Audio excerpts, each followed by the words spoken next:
أنت نور الله فجرا جئت بعد العسر يسرا ربنا أعلاك قدرا يا إمام الأنبياء أنت في الوجدان حي أنت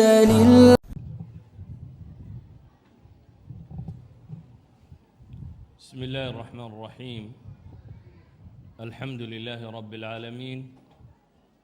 والصلاة والسلام على رسول الله اللهم وفقنا لما تحبه وترضاه وبعد إخوتي في العقيدة درس كان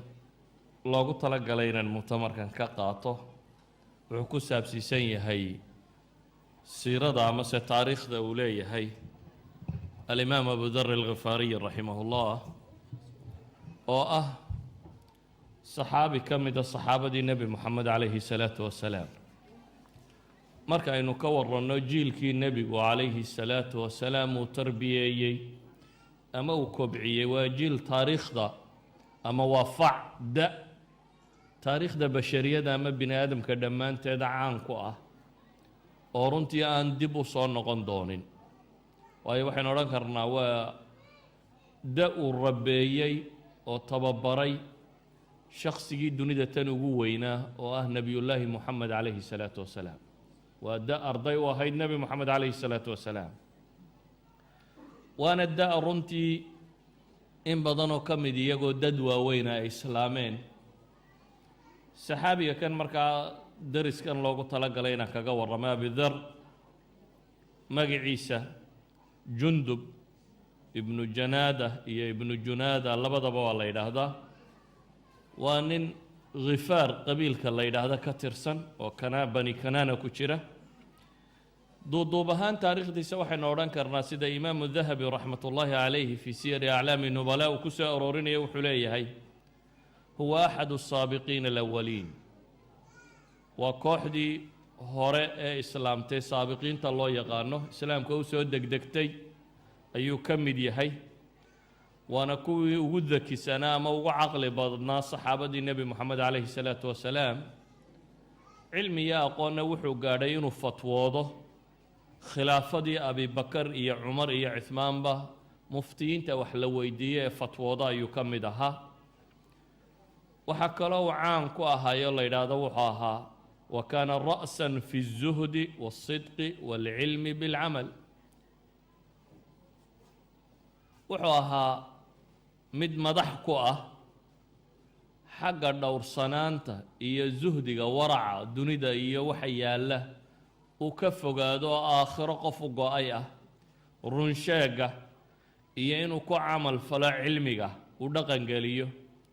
wuxuu ku sifaynayaa inuu ahaa qawaalan bilxaq laa ta'khuduhu fi llaahi lowmatu laa'im calaa xiddatin fiih waxaa buu leeyahay mid xaqa si dhaba ugu dhawaaqa aan cidna ka cabsan ama ka haybaysan masalada xaq ee uu rumaysan yahay iyadoo weliba adeegna uu la jira buu leeyahay xidda buu lahaa xoogaa kulayla ayuu lahaa saxaabiga kani markaynu saxaabiga kan si dulmara uu tilmaamno waxaynu u qaybin doonaa taariikhdiisa aynu ka warramayno dhowr qaybood inagoo risaala uu qoray imaamu ibnu baadiis min a'immati aljazaa'ir soo qaadanayna iyo rasaa'il culamo kaleba qoreen ugu horrayn islaamnimadiisa haddaynu ka warranno abu dar alghifaari wuxuu ka mid ahaa dadkii hore uu islaamay taariikhyahanada qaarkood ay ku tilmaamayaanba dadkii ugu horreeyey ee islaamay inkastoo ahlu siyarka rag badan oo ka mida ay leeyihiin afar shantaa hore sida uu axaadiista qaar sheegayaan ma aha waa intii macluumada uu isagu ka hayay una wuu ka dambeeyey islaamnimadiisa markaynu eegno laba xadiid baa ugu caansan oo ku soo arooray xadiid imaamu albukhaari iyo muslim baa wada wariyey waa muttafaqun calayh xadiidna imaamu muslim iyo a'immada kale ahlu sunanka qaar ka mid ayaa soo arooriyey labada xadiid ama labada riwaayadood ziyaadaad ama waxbay isi dheerdheer yihiin meelaha qaarkoodna waa isku khilaafsan yihiin walidalik baa a'immada qaarkood tilmaamaanba xataa in la jamciyaa inay adag tahay oo baabi tarjiix ay maraan inay riwaayadda imaam albukhaari iyo muslim warinayaan ay xoojiyaan a'immada qaarkoodna ay leeyihiin waa la jamcin karaa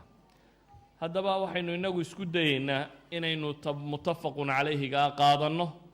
ta kalena waxyaabaha qaarkood ka tilmaamno cabdillaahi bnu cabbaas radia allaahu canhu saxaabiga la yidhaahdo maalin fadhiya majliskiisii abujamra wuxuu leeyahay iyadoo majliska la fadhiyabuu wuxuu cabdillaahi yidhi alaa ukhbirukum biislaami abi darrin war ma idinka warramaa abudar iyo siduu u islaamay islaamnimadii abudar qiso ah ma idiin sheegaa waa qisa shayiqa runtii dabeetana waxaa la yidhi haayo nooga waran dabeetana ibnu cabbaas baa wuxuu leeyahay abudar baa wuxuu yidhi kuntu rajula min ghifaar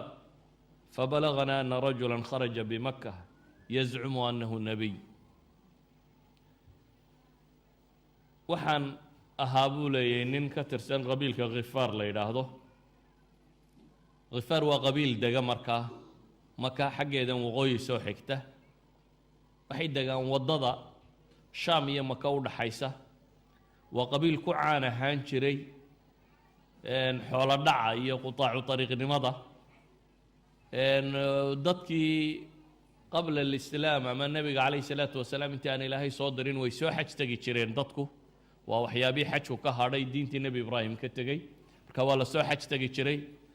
khifaar dadka boobo oo dhaca ama baad ka qaada bay ku caan ahaayeen reer maka ama qurayshina qolyahay iska muslixi jireen ee waddadooda rixlatu shitaa'i waa sayfka uu mari jiray bay ka mid ahaayeen abidar asliyan wuxuu ka mid ahaa baa la yidhahaa xunafadii xunafadu waa dadkii xaniifiinta ahaa ee qabla nebi moxamed calayhi salaatu wasalaam intaan diintiisu soo gaadhinba asnaamtan iyo waxaa nacaya towxiid raadiska ahaa waayo riwaayadda imaamu muslim uu sheegayo iyadu waxay sheegaysaaba inuu tolkii ka guuray sababtu uga guurayna ay ahayd asharulxurumka inay bannaysteen oo ay ixtiraami waayeen dabeetana intuu ka guuray isaga iyo walaalkii unays nin gabyaayo ay walaalahaayeen iyo hooyadii intay israaceen waxoogaa xoolo ay wateenna kaxaysteen reer abtigood inay u tageen oo abtigii la degeen waxaa kaloo uu caan ku ahaa uu sheegayaa sida riwaayadda imaamu muslim ay tilmaamayso inuu xataa tukan jiray oo markii la yidhi hoose aad u tukan jirtay wuxuu yidhi habeenkii asnaamtan iyo waxaan markuu gartay inaanay xaq ahayn ilaaha waaxidkii inuu jiro intaan iska kaca buu yidhi ayaan salaad iska tukan jiray oo wadi jiray uun ilaa iyo marka dambe aan daalo sida khifaag waa kisaaga waa marada yar la huwado kale sidii mara yar aan meelun ku dhaco oo cadceedda kuleylkeedu ay kiciso markaasaa ninkii uu wax weydiinayay wuxuu ku yidhi oo xaggaad u jeesan jirtay markaad salaadda tukanaysay markaasuu yidhi meeshii alla ii jeediyaa un baan u jeesan jiray anuu qiblo gaara ma lahayne halkii alla ii jeediya un intaan isaga jeesto ayuun baan rabbi subxaana wa tacaala caabudi jiroo tukan jiray war baa soo gaadhay isagoo awalba ninkaa asnaamta necab iyo waxaasi oo dhan ahaabaa war soo gaadhay sheegaya inuu nebi ka soo baxay magaalada maka ah dabeetana wuxuu damcay inuu nebigaasi akhbaartiisa iyo warkiisa raadiyo walaalkii oo ama soo socda ama isagu soo diray ayaa maka yimi dabeetana walaalkii fariin buu soo farayaa war bal ninka soo baxay ee cusub warkiisa baan kaa rabaa inaad ii soo sheegto aad ii keento walaalkii warkii buu dhegaystay ninkii warkii uu sheegayey waa nebi moxamed calayhi salaatu wasalaam ninka la sheegayaa warkii laga sheegay iyo wixii buu soo dhegedhegeeyey wuu soo noqday ii warran buu ku yidhi marka wuxuu yidhi ku warramay ee waxaan soo arkay nin akhlaaqda fiican dadka ugu yeedhaya oo hadal leh aan hadalkiisu kii kaahiniinta iyo sixiroolayaashu waxay sheegi jireen wax u eg maaha dee gabaygana isagaaba gabaya ahaa unays oo ay walaalayiin abidar gabayaabuu ahaa gabayna waan ku eegay gabayadii la tirin jirayoo warkuu sheegayaana war gabay u eg maaha riwaayadka qaarkood waxay sheegayaan inuu yidhi nin kuu eeg baan soo arkay ahlu xaq way ishabahaan dee abidar sanam iyo waxaa la caabuday oo dhan uu iskaga tago rabbigii unbuu caabudayey markaa wuxuu ku leeyahay walaalkii unays baa wuxuu leeyahay ninkuu eeg oo sidaada sanamadii iyo waxaasoo dhan iskaga tegey ayaan soo arkay buu leeyahay markii uu u sheegay wixii uu ka soo arkay abidar walaalkii wuxuu ugu warramay abidar kuma qancin wuxuu ugu jawaabay maa shafaytani imaad qancinin buu leeyahay wixii laabtayda gubayey si fiican igumaad warramin ee waxaan u baahnahay buu leeyahay inaan anna tago ee bal reeraha ku sii filow anna waa tegayaaye abidar qarbadkiisa yaree biyaha iyo ushiisa iyo sahaydiisii yarayd buu iska soo qaatay uu soo baxay wuxuu yimi magaaladii maka ahayd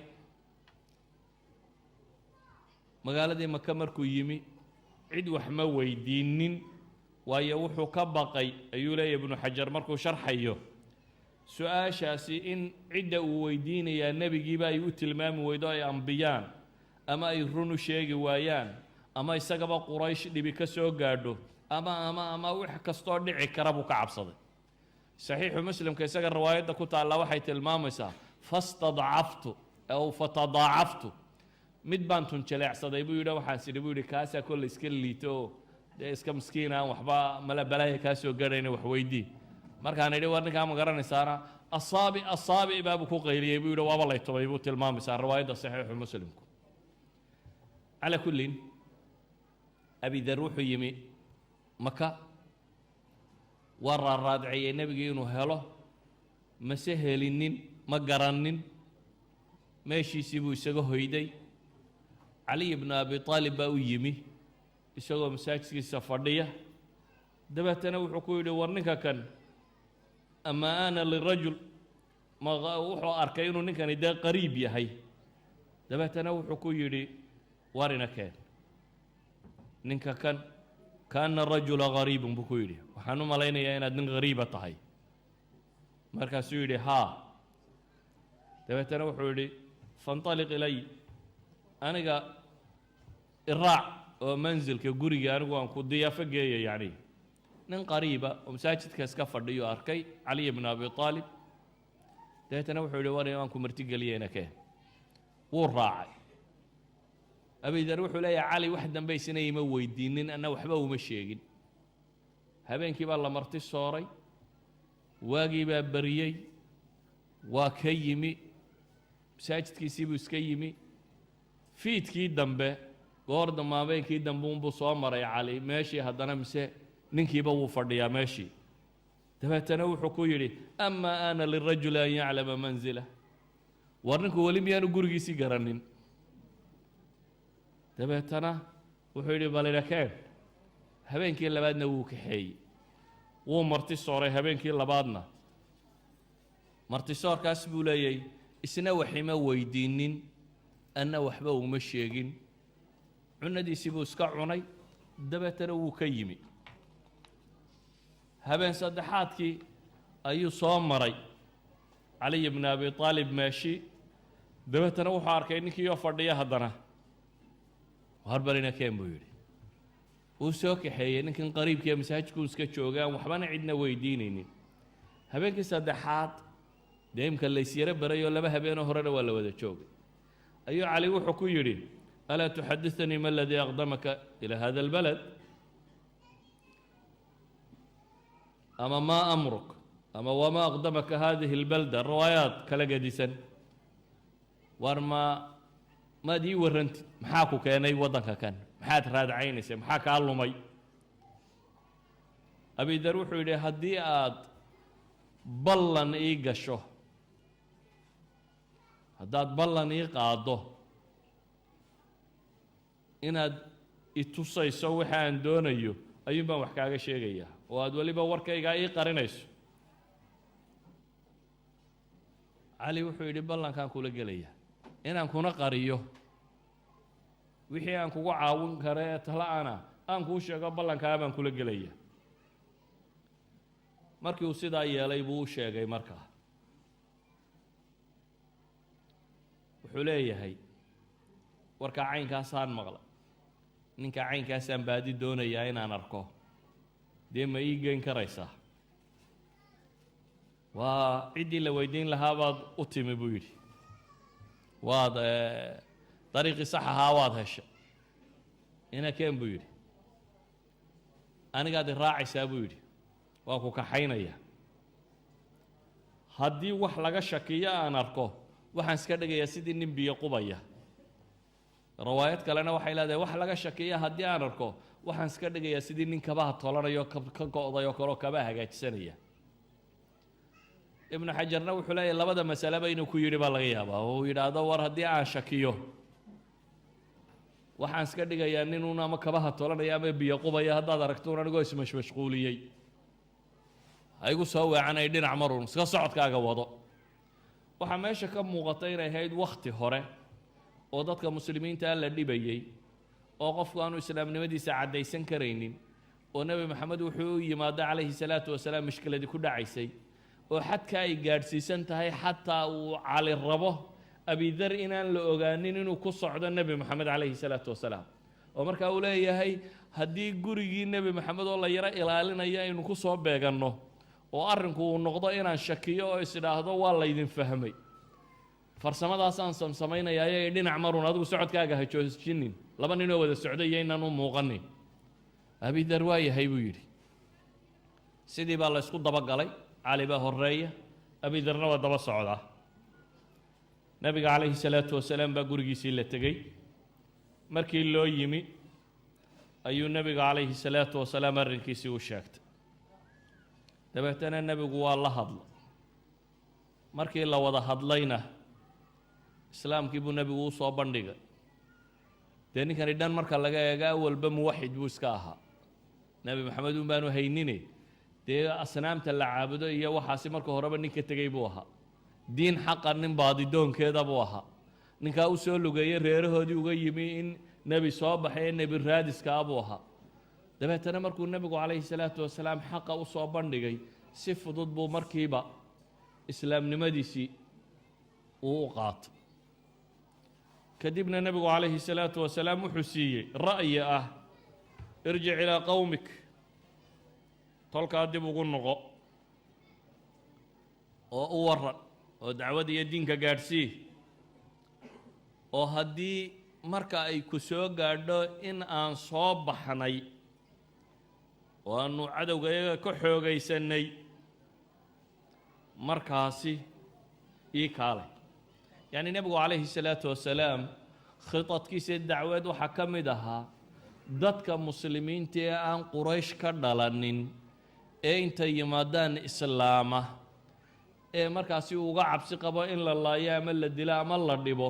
inuu lahaa islaamnimadiinna qaatoo qarsada oo ku noqda meelihiinnii oo markaa maqashaanu inaan guulaystay markaa ii kaalaya abidar markaa nebigu wuxuu leeyahy calayhi salaatu wasalaam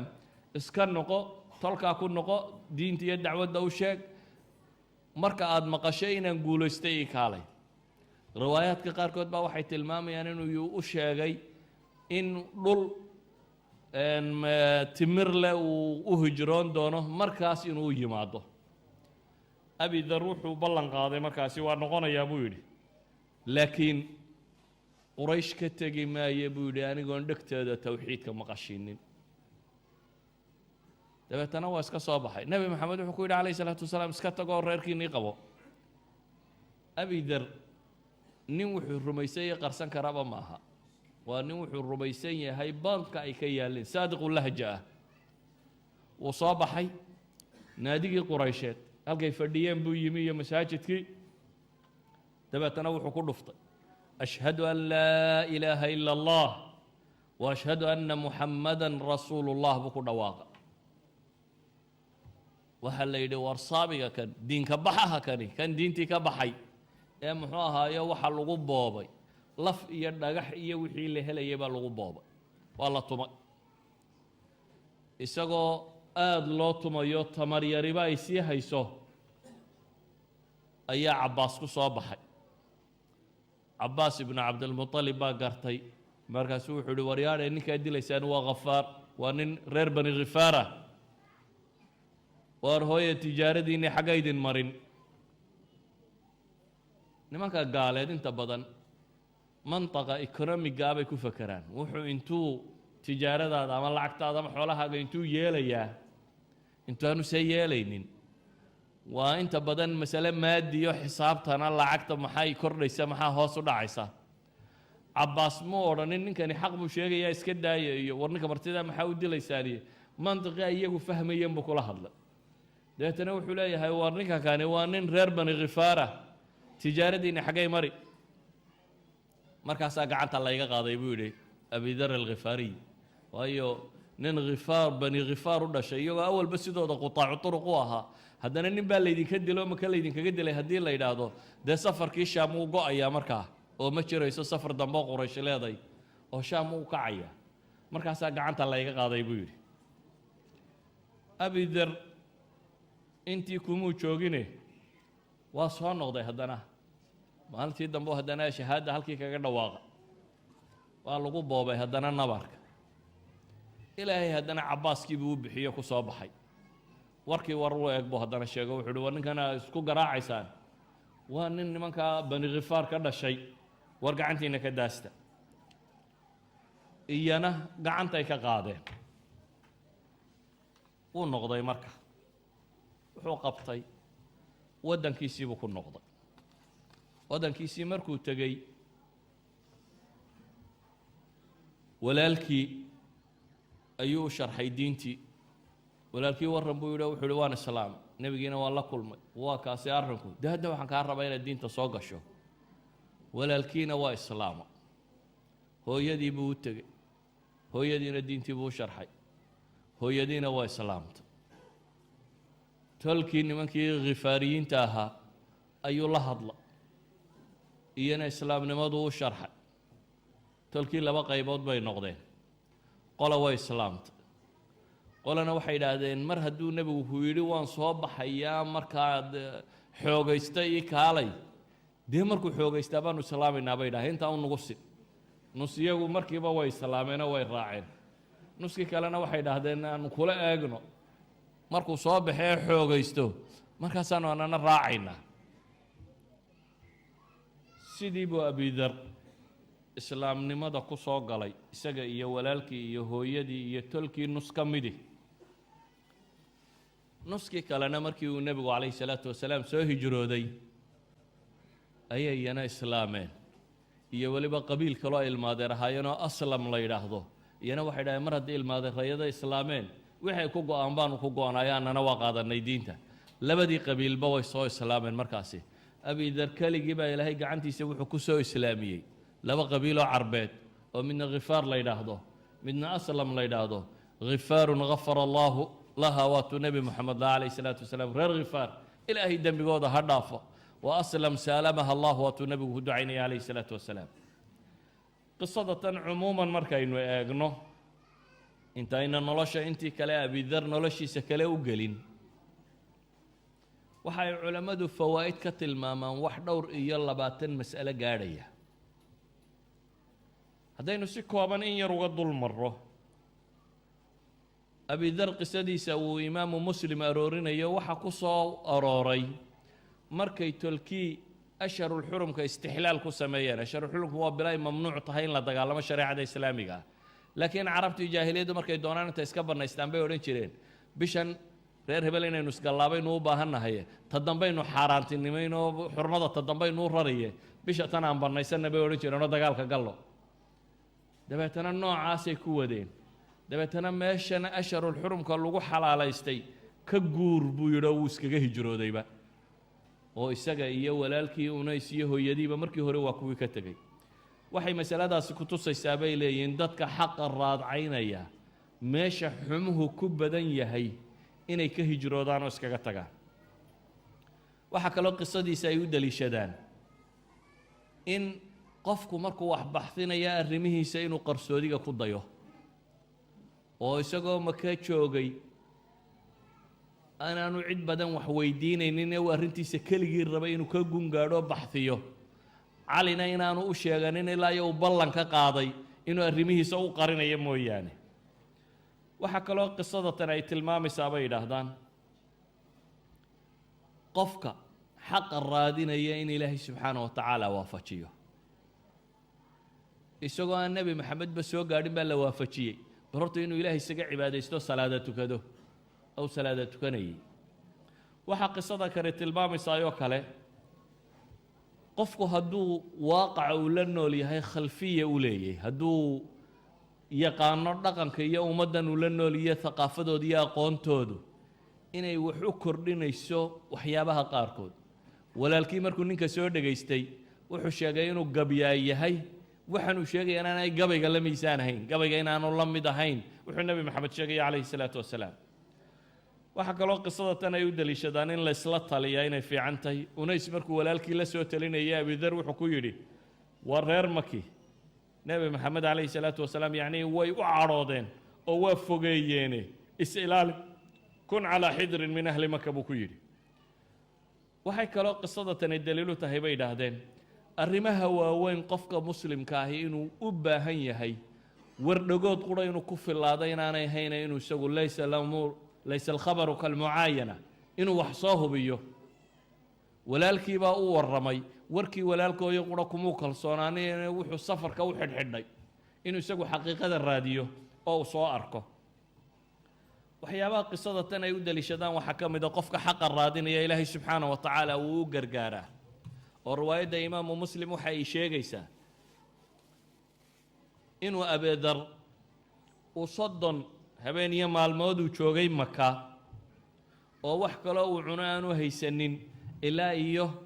inuu biyaha zamzamka cabo mooyaane oo iyagoo qura ku noolaa ilaa uu leeyahay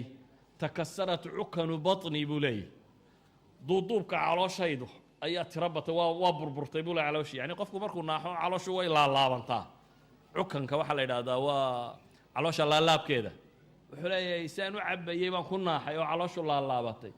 karaamadaa ilaahay wuxuu ku siiyey subxaana wa tacaala xaqii uu raadinayey isagoo busaaradsan in ilaahay biyaha zamsamka uga dhigo wax fiican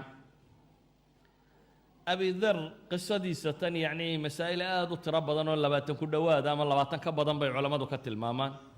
laakiin wakhtigoo iska yar daraaddeed waxaan isku dayayaa bal qisada intii aan sii dulmari karo inaan dulmaro abidar khandaq dagaalkii khandaqu markuu dhacay wakhtigaas ayuu madiine yimi intii ka horreysay yacnii ghaswadii beder iyo uxud iyo kuwaasi muu imanin waxay ahayd wakhtigii muslimiinta iyaga la weerarayay khandaqa dee kadib buu nebigu wuxuu yidhi calayhi salaatu wasalaam al'aana hadda laga bilaabo annagunbaa weerari doono na soo weerari maayaan wakhtigaasi kadib baa reerkoodu yimi muddo yar buu nebiga la joogay calayhi salaatu wasalaam laakiin muddadaa dambe uu nebiga la joogay wuxuu ahaa qof dadaal badan oo ay culammadu yidhaahdaan ahlu sufa kuwii masaajidka seexan jiray buu ku biiray oo guri kaleba muu samaysanin masaajidku deganaa oo nebiga calayhi salaatu wasalaam buu u khidmayn jiray oo wuxuu ahaa arday dhab ah oo nebi moxamed calayhi salaatu wasalaam si dhaba ula noolaaday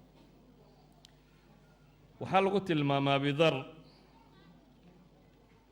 aqoontu iyo tawxiidku inuu camal dhalaabaa muhima abidar tawxiidkiisii hore ee nebi maxamed hortii uu ilaahay rumeeyey wuxuu keensadayba dee inuu salaad tukado waa ka yidhi 3 sannadood baan tukan jiray isla markaa waxaynu leenahay abidar wakhtigii uu nebiga la noolaa calayhi salaatu wasalaam wuxuu ahaa qof cibaado badan oo nebi maxamed ku xidhan oo ay culammadu yidhaahdaan wuxuu u dhigmayey mansilada cilmiga cabdillaahi bnu mascuud iyo ragga la midka ah ayuu u dhigmayey baa lagu tilmaamaa ilaa iyo ay ka wariyaan caliy bna abi aalib inuu yidhi abu darun wicaaun malii'un cilma uma uuki calayh abidar waa weel cilmiga laga buuxiyey oo afka lagaga xidhay yacni afka lagaga xidhay dan waa masale aynu xagga dambe ka warrami doono abidar wuxuu ahaa nimaan dunida hunguri badinay ka haynin xalaal miirada xoolo dhaqasho aan diyaar u ahayn adduunka haysta waxa uu cuno oo qura ka rumaysan mabda ahaan wixii cunnada dheerba inuu bixiyo waanay jeebkiisa u soo hoyanin walidaalik buu nebigu calayhi salaatu wasalaam xadiidka imaami tirmidi uu warinayo sheekh alalbaanina xasan ku tilmaamayo waxa uu nebigu ku sifaynayaa inuu yahay shibhu ciisa bnu maryam mid u eg ciise ina maryamo ahaa siduu adduunka uga zaahiday inuu abidarrina xagga zuhdiga uu kala mid yahay waana ka nebigu calayhi salaatu wasalaam xadiidka isna imaamu tirmidi warinaya sheekh alalbaanina saxiixa ku tilmaamaya ibnu maajana waa warinaya iyo keyrkoodbe wuxuu nabigu leeyahay maa adallat alkhadraa'u walaa aqallat alghabraa'u min dii lahjatin asdaqa min abi darin riwaayaadka qaarkoodna waxay leeyihiin asdaqa walaa awfa min abi darin riwaayaadka qaarkoodna waxay ku darayaan shibhu ciisa bni maryam nabigu calayhi salaatu wasalaam wuxuu leeyahy samadu may hadhaynin dhullo korkiisa ma sido ku afkiisa ama carabkiisu uu ka run sheeg badan yahay oo ka oofin badan abidar buu nebigu leeyahy calayhi salaatu wasalaam cid ka run sheeg badan samana ma hadhaynin dhulna ma sido waxaa caan ahayd saxaabada nebiga calayhi salaatu wasalaam dee bini aadan bay hayeen kala gedisan oo qofba miise gaara uu leeyahay wuxuu nebigu ku ammaano gaara waxyaabaha abidar nebigu ku ammaanay calayhi salaatu wasalaam markaa waxaa ka mid ah inuu ahaa qof saraaxo badan run badan tawriye iyo hadalka warwareegga aan ka aqoonin cidna aan ka haybaysan bay yidhaahdaan muranku ama arrinku hadduu khaliifo ay isku qabtaan iyo cid kala toona warkiisu uu toos un yahay si qura wax u sheega warkana runta ka yaqaan buu habaa lagu tilmaamaa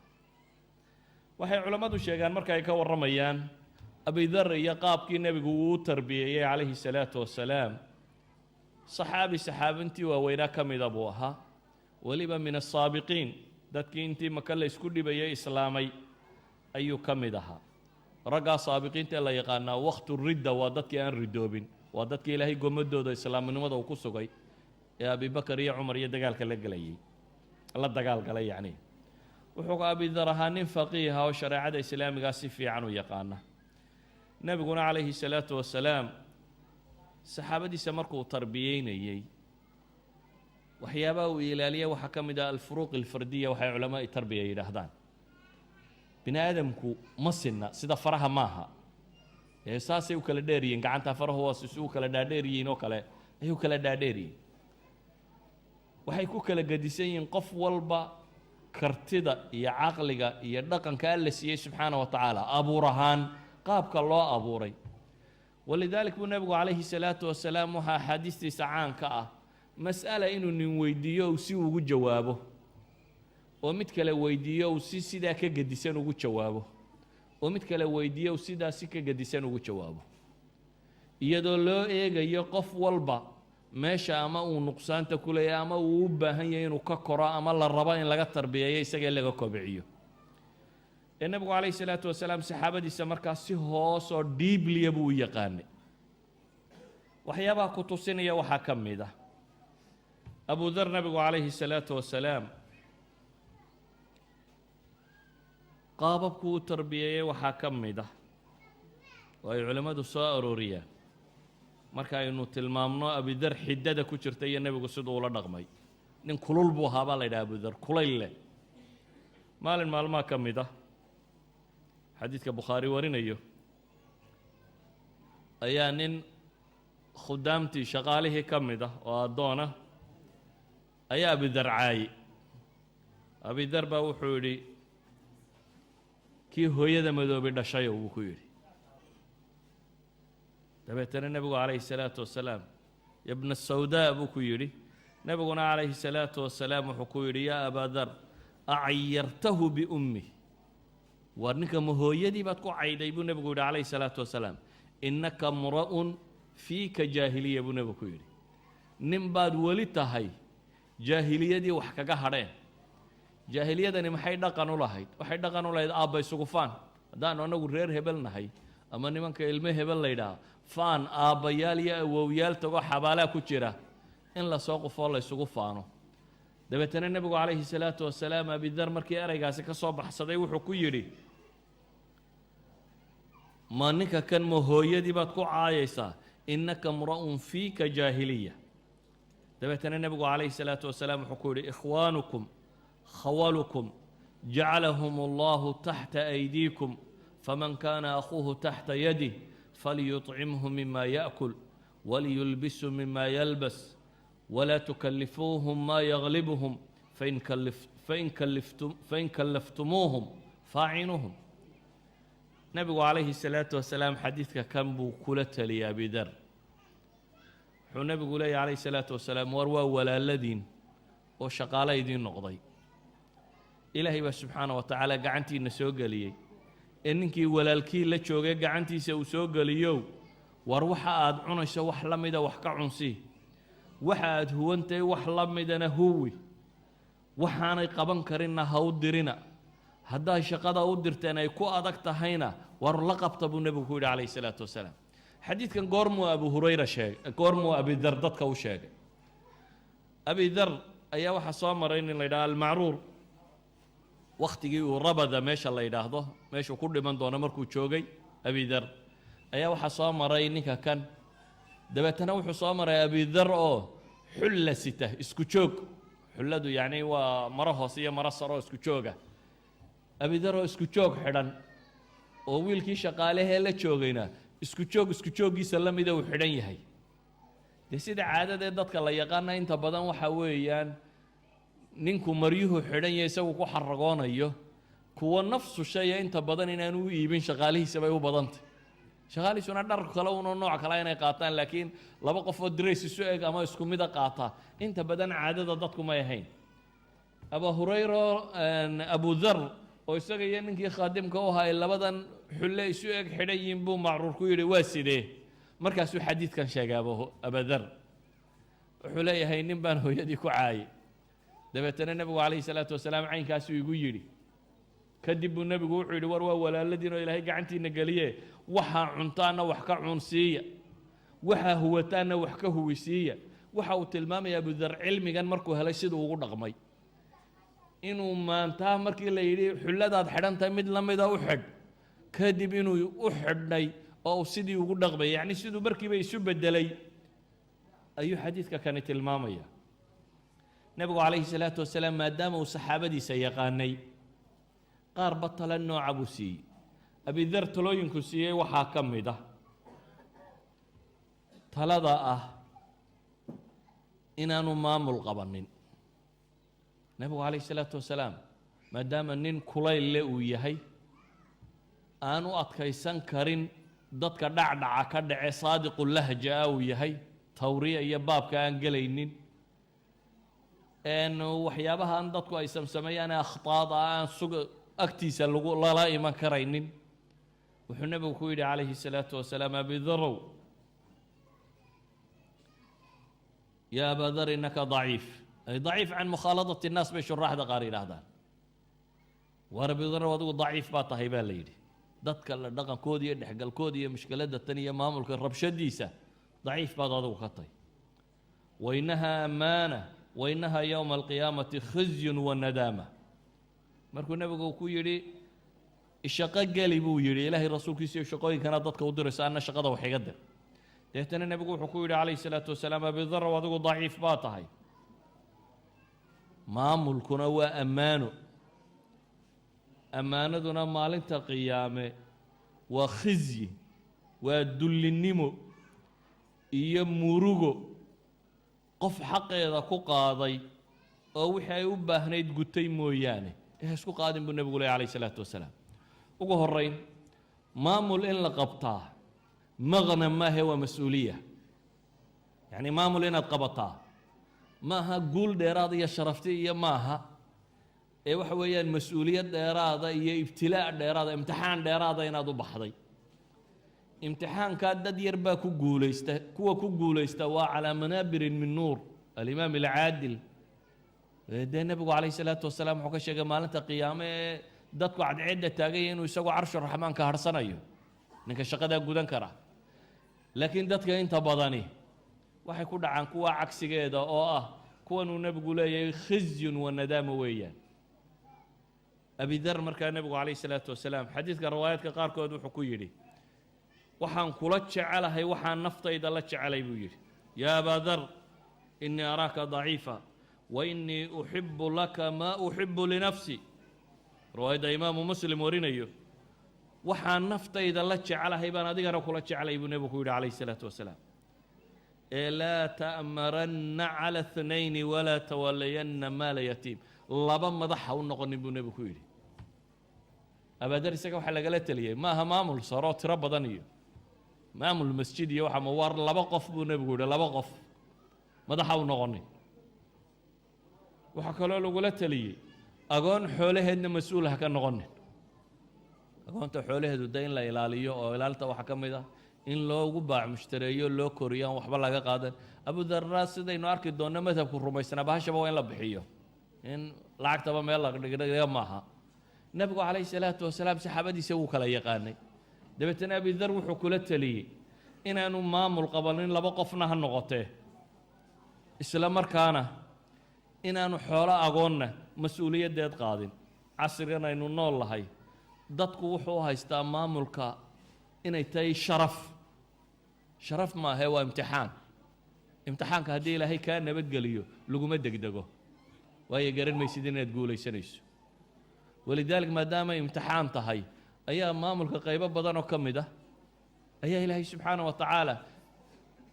jihaadka dumarka waa laga reeba jihaadku waajib idinkuma aha baa la yidhi madaxnimadana waa laga reeba ma aha manzilo laga soo reebay waxa weeyaan waa culays laga dulqaaday alxamdu lilahi rabbi alcaalamiin inuu yidhahdo wey qofkii ilaahay culays ka dulqaadaa abi dar madhabkiisa maaligii wuxuu ahaa wuxuu rumaysnaa xoolaha wixii quudka iyo raashinka dheer ee dahab iyo fida ah inaan la kaydinin ee in lala baxo oo fuqarada iyo masaakiinta la siiyo abi dar markaa waxaa dhacday wakhtigii nebiga calayhi salaatu wasalaam dee dadku inta badan ahlu sufa iyo noocaas baaba lahaayo cidhiidhi badan baa jira iyo dhaqaalo aad buu u yaraa nebiguna calayhi salaatu wasalaam saxaabadiisa raggii waaweynaa wuxuu ku tarbiyeeyey inay fadaa'isha qaataan oo ah in zuhdiga iyo dhowrsanaanta iyo taqashufku inuu fiican yahay walidaalik buu nebigu calayhi salaatu wasalaam abi dar buu maalin soo kaxeeyey dabeetana wuxuu ku yidhi abi darow bal buurta uxud ma aragtaa markaasaa waxaa naftayda ku soo dhacday buu yidhi inuu nebigu wax ii diri doono dabeetana wuxuu egaa cadceedda iyo inta bal ka harhsan gabaldhaceedii haa baan idhi buu yidhi dabeetana nebigu wuxuu yidhi uxud in leegoo dahaba hadday gacantayda ku jirto ma jecli in gabalku igu dumo ama habeen saddexaad inay ii hoyato ilaa iyo diinaar xadiidka abu hurayra uu warinayo ilaa diinaar aan u dhigay dayn qof igu leh mooyaane xadiidka abi dar warinayana wuxuu ku yidhi ilaa 3 diinaar mooyaane diinaar aan dayn iskaga bixinayo iyo mid aan reerka u dhigay iyo mid aan miskiin ku furanayo ama asiir lagu furanayo mooyaane inuu gurigayga u hoydo ma jecli qaabkaasuu nebigu u tarbiyey abu dar iyo raggii la midka ahaa inaanay adduun dhaqashadeed waxba ku falin aakhiro inay dhaqdaan oo waxa weyn uu noqdo laakiin nebigu markii uu geeriyooday calayhi salaatu wasalaam ee cahdiyadii dambe ee cumar iyo cuhmaan iyo wakhtiyadiisii islaamnimadii baa ballaadhatay dhul badan baa la furtay dhaqaalo badan baa dowladdii islaamiga soo galay dhul badan oo dhul beereed iyo xoolo iyo kunuusa bay heleen dowlado dhan oo waaweyn oo jiray bay qabsadeen dabeetana dhaqaalihii dowladdii islaamiga ahayd aad buu isu beddelay dadkii markaa faqrigii tirada badnaa iyo taqashufkii tirada badnaa wuu ka baxay oo waxaa loo baxay nooc la nicmaystay oo badhaadho iyo barwaaqo lagu jiro abi dar laakiin way u cuntami weyn waxaa ugu muuqatay in sunnadii nebi maxamed dadkan ay khilaafeen oo xoolo dhaqasho iyo baabkan loo dhaqaaqay abi dar markaa madhabkiisu wuxuu ahaa u arkayey dahabka iyo fidada in la kaydsadaa inaanay bannaanayn dabeetana fagaarayaal badan buu wuxuu ka akhriyey آيات القرآن والذين يكنزون الذهب والفضة ولا ينفقونها في سبيل الله فبشرهم بعذاب أليم يوم يحمى عليها في نار جهنم فتكوى بها جباههم وجنوبهم وظهورهم هذا ما كنزتم لأنفسكم فذوقوا ما كنتم تكنزون آيات إلهي إلهي كوى كيدية ذهب كي فضة يعني إلهي درتي بحنين ugu bushaareeya cadaab kulul yowma yuxmaa calayha fii naari jahannam maalintaa dahabadan iyo waxaan intaa lagu kulayliyo naarta jahannamo dabeetana jidhkooda lagu kaaweedeeyo iyo dhabarkooda iyo wejiyada lagaga kaaweedeeyo iyadoo la leeyahay waa kaa wixii aa kaydsateen ee dhadhamiya cadaabkaasi iyadoo lagu leeyahay faduuquu maa kuntum taknizuun abadar wuxuu u arkayay markaas waa ka dee alaxnaf ibnu qays xadiidkii saxiixu muslim ku yaallay axnaf ibnu qays waa nin qabiil madax ka ahaa oo cahdigii nebiga noolaa calayhi salaatu wasalaam laakiin culammadu ay yidhaahdaan kaba mid ah raggii nebiga arkay cahdigii saxaabada yimi magaalada madiina marka waa nin mukhadrama wuxuu yidhi waxaan soo galay masjidu madiina oo quraysh niman ah ay meel fadhiyaan oo ku urursan yihiin dabeetana nin baa soo galay buu yidhi dabeetana intuu isdul taagay ayuu goodiyey buu yidhi uu naar iyo ugu goodinayo dabeetana aayadda qur-aana buu ku akhriyey cidii uma jawaabina waa la wada foorarsaday buu yidhi dabeetana intuu iska dhaafay ayuu halkaa saariya kaabad masaajidka ka mida iska fadhiistay ninkii baan ka daba tegey buu yidhi waar kumaadahay waa abaadar buu noqday buu yidhi dabeetana waxaan idhi maxaa ninka markuu sifaynaya wuxuu leeyahay nin baa soo galay maradiisa ay khushuuna maradiisa adadkayg uu ka muuqdo oo jidhkiisa adayg uu ka muuqdo yacni nin busaarada ka muuqato aan ahayn ninta nicmaystay oo jidhkiisa iyo maradiisa iyo wixiisaba nin baahiye ka muuqata ah baa soo galay buu yidhi dabeetana intuu aayaadkaa ku akhriyay markaasaan markaan ula soo fadhiistuu su-aala weydiiyey dabeetana wuxuu igu jawaabay buu yidhi nimanka kan adduunkoodana dooni maayo diinna weydiinnaba maayo buu yidhi nebi maxamed siduu igaga tagaan ahaanayaa buu leeyahy abidar masaa'ilkana oo aada ugu adkaaba waxay keensatay wakhtigaa dunidu ay badhaadhaysteen ee barwaaqaysteen saxaabadu ayuu shaam tegey dabeetana isagoo shaam jooga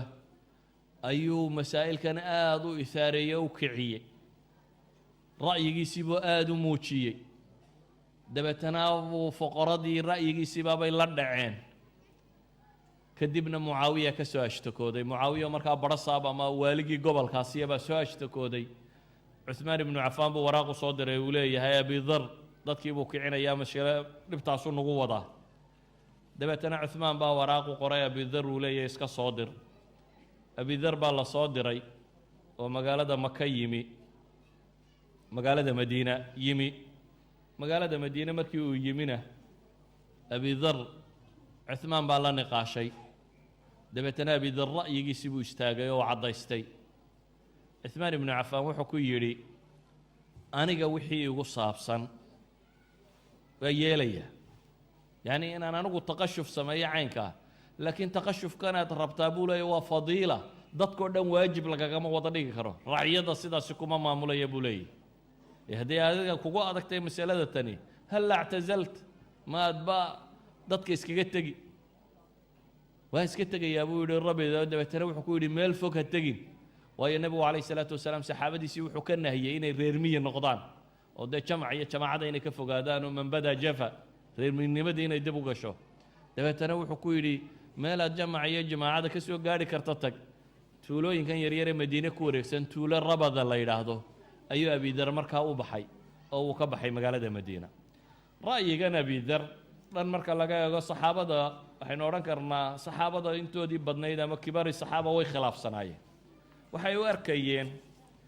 maalka qofka muslimkaa waxaa lagu leeyahay inay zakatay hadduu zakada bixiyo inaanu waladiina yaknizuuna dahaba soo gelaynin waxay kaloo u arkayeen haddii ay masale caami dhacdo oo baahiyo caami ay timaaddo imaamka muslimkii wixii looga baahan yahay xoolaha muslimiinta inuu ka soo qaadi karayo laakiin haddii aanay jirin dhib caam oo loo baahan yahay waxaasi qofka muslimkaa maalkiisu inuu masuun noqdo mid loo ilaaliyo inuu noqdo masalatulkanzina inaanu soo gelaynin abidarse wuxuu arkayay inay masaa'ilkani tahay qaabkii nebi maxamed u noolaa iyo saxaabadiisii weynaa iyo raggii uu soo gaadhay sidii loo noolaa si aan ahayn inay sidani tahay iyo adduunyo jacayl dabeetana masalada xoog buu u radiyey waxay culammadu yidhahdaan masaladan waxaa ka muuqanaysa kow siday saxaabadu aaraadooda isu ixtiraamayeen oo xataa adowla alislaamiya abidar laguma qasbin ra'yigan inuu ka tanaasulo taa macnaheedu waxa weeyaan qofka muslimka ah ee kitaabka iyo sunnaha garanaya ee ijtihaadee mas'ale ijtihaadiya si uu arkaa ra'yigiisa uu ku tago inaan lagu ceebaynin laguna ceebsanin laguna maagin waa halka wakhtigan casriga ah aad muddo dadku inuu ku dadaalayo ama aniga ra'yigayga bikaamiliha aqbal haddii kale ama mubtadac ama kaafir ama wuxuunbaa kuu dhuumanaya haddaad kaayagaa raaci weydo wax kaluunbaad walaaqatay in la tilmaamo saxaabada waxay tilmaamaysaa inay mas'alada tan xorriyat ra'yiga ah ee bisharti inuu ninku laakiin garanayo kitaab iyo sunne ee ijtihaadiga inay aqbali karayeen iyagoo la odhan karo mas'alada iyagu dhankooda waxay u arkayeenba nooc min alijmaac inay intoodii ugu badnayd ay xaggan ku tagsanaayeen haddana waxay ixtiraameen inuu ra'yigiisa lahaan karo ilaa iyo ay masaladu markay soo gaadhay in bulshada ay khalkhal ku ridi karto ay leeyihiin cusmaan wuxuu ka codsaday inuu gaar isaga baxo inuu masaladiisa ka tanaasulo cidina ma weydiinin laakiin waxaa laga codsaday uun inuu ka tanaasulo inuu ictizaal inuu dadka sameeyo inuu dadkii mar hadday masalada ku heshin kari waayeen inuu isagu rabbigii caabudo gaar iska tago shiicada iyo dadyaga qaarkood iyo taariikhyahanada qaarkood baa masalada tan si qaldan oo tiro badan leh u soo delishada laakiin abi dar waxay yidhaahdaan bixorriyatii buu meeshaasi ku qabtay xataa culamada taarikh qaar ka midi waxay soo naqliyaan waqtulfitna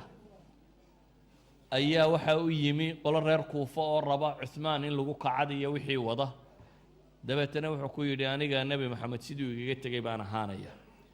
siduu kaga tegay waa maxay waxaa jira xadiidu imaam alalbaniy fi kitaabi sunna uu ku odhanayo isnaadkiisu waa saxiix wuxuu leeyay nabiga calayhi salaatu wasalaam baa ii yimi anigoo masaajidka jooga dabeetana adinkuu igu dhuftay dabeetana wuxuu igu yidhi waa maxay waxaan ku arkaa inaad masaajidka dhex hurudee markaasaa waxaan idhi buu yidhi ilaahay rasuulkiisiiyo ishaa iga qaalib noqotay yacni waan lulmooday riwaayaad kalena waxaabay sheegayaan oo dee ma guri kalaan leeyahay soo halkan uun ma seexda buu yidhi markii uu sidaas sameeyey ayuu nebigu wuxuu ku yidhi calayhi salaatu wasalaam kayfa tasnac idaa ukhrijta minhu oo haddii lagaa saaro maxaad yeeli doontaa markaasuu wuxuu yidhi de xaggaa iyo shaam baan iska qaban doonaa iyadaa ardayga laysku soo xashrinaya caynkaa iyo caynkaasuu sheegay ardi almuqadasa ku taalla markaasuu wuxuu nebigu yidhi oo haddii iyadana lagaa saare maxaad yeeli doontaa markaasuu wuxuu yidhi dee seeftaydaan qaadana waxbaan iska rabi haddii madiinana laga saaro shaamna laga saaro maxaa hadhay seeftaan qaadana waxbaan iska dhicin buu yidhi markaasuu nebigu wuxuu ku yidhi calayhi salaatu wasalaam ma kuu sheegaa wax kaaga toosnaan badan masaladaa ma kuu sheegaa ayuu laba goor igu celiyey buu yidhi khayrun min dalika waaqraba rushda ma kuu sheegaa markaasaan idhi haa tasmac wa tutiic wa tusaaq kayfa saaquuka buu ku yidhi nebigu waad maqli oo waad adeeci oo halkay kuu kaxeeyaan unbaad u raaci doontaa abidar dagaalma jira baa la leeyahay saxaabada lama dagaalamaysid sidaa yeel abidar fitankii kama qayb gelin akhiiran abidar wuxuu qabtay rabida wakhtigii waa dhammaadaan u malaynaya mar hadduu sheekhani soo fadhiistaye waxaan ku gebagabaynaynaa abidar keligii isagoo ah oo xaaskiisii la joogo riwaayaadka taarikhda waxay sheegayaan waxoogaa hala ah iyo nin khaadima u shaqeeya inuu ku daray cuhmaan la yidhi halahagana maal khaadimkaasina ha kuu raaco adiguna halkaagaa iskaga cibaadayso meeshaadaa iska joog tuuladiisi yareyd isagoo iska jooga bay tiisii timi waa geeriyooday halkii baa naftu kaga baxday gabadhii cid la maydha ama la aastay weyday riwaayadka qaarkood waxay sheegayaan inuu ku yidhi waddadaa idhig nebiga ay sheegay calayhi salaatu wasalaam xadiid culammada badh badan ee ay daciifinayaan laakiin riwaayaad ka mida ibnu kathiir uu isagu xasan ku tilmaamayo waa kii ahaa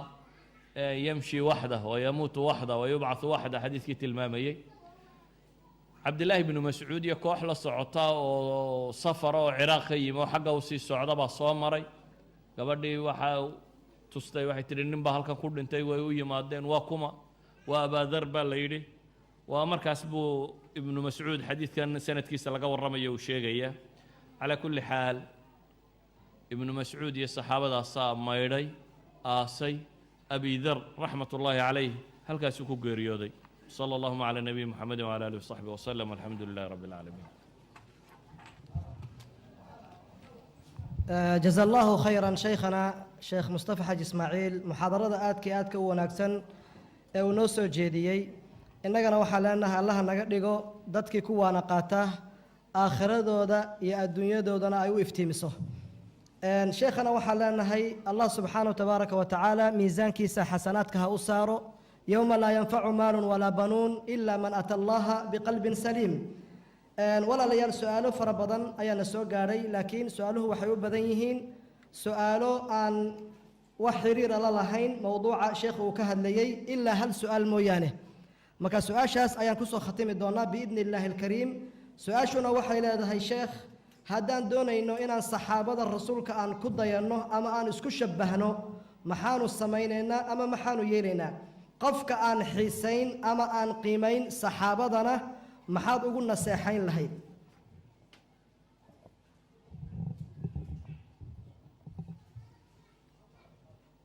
بسم الله صحابة النبي عليه الصلاة والسلام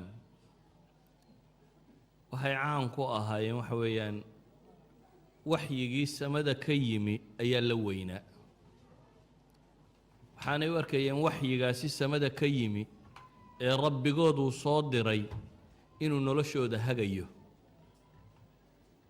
waxaa la weynaa markaa alle subxaanahu wa tacaala taladuu bixiyey dadka maanta jooga ama dadyow badan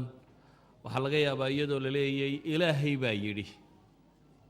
oo masaladu rabbi inuu yidhi ay caddahay inuu balhaayaan si kale ku eegnayo caqliga iyo arrimo kale iyo idan waa caqli iyo rabbi la isdhinac dhigayo saxaabadu waxay dadka kale kaga gedisanayeen waxa weeyaan waxay tacdiimin jireen waxa agtooda ku weynaa ilaahay subxaanahu wa tacaala wixii waxyiye uu soo diray ama qur-aan ha ahaado ama nebiga calayhi salaatu wasalaam sunno loo soo diray ha ahaadee qofka raba inuu dariiqoodii maraana waa inuu qaataa dariiqa ah inay la weynaadaan rabbigii wixii ka yimi uu arko in wax wada saxa oo aan qalad ku jirin oo adduun iyo aakhiraba lagu liibaanayo inuu yahay haddaad qaadato wixii rabbi subxaanahu wa tacaala uu kuu soo diray saxaabadu in la weyneeyo diintay ka mid waayo waa kuwii diintayna soo gaadhsiiyey innagu nebi maxamed maynaan rag calayhi salaatu wasalaam nebi maxamed iyagu tarbiyeeyey oo diinta u sheegay iyaguna dhaqan iyo risaaladii iyo sideeda ah labadaba wayna soo gaadhsiiyeen oo saxaabadu dhaqankoodu hadday qaldamaan ilaahay baa la hadlayoo lahaa waxaa samayseen waa qalad markay saxmaan ilaahay baa la hadlayoo lalahaa waxaa samayseen sax weeyaan